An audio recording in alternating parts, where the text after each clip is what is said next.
Assalamualaikum semua. Hari ni aku live. Hati aku hancur weh. Aku dah bagi dia pisang paling besar aku ada. Tapi dia tinggalkan aku. Aku ingat dia sayang aku. Rupanya dia sayang orang hutan lain. Aku ni kurang apa weh? Bulu lebat, hati setia. Dia kata aku terlalu clingy. Aku cuma nak peluk je kot. Ni korang pernah kena tinggal macam ni tak? Sakit weh. Aku sumpah lepas ni aku fokus diri sendiri. Makan pisang je. Tak apalah.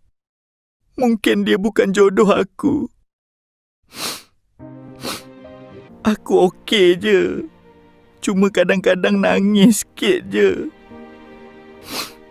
Tapi kalau dia nak balik, aku charge pisang mahal sikit lah.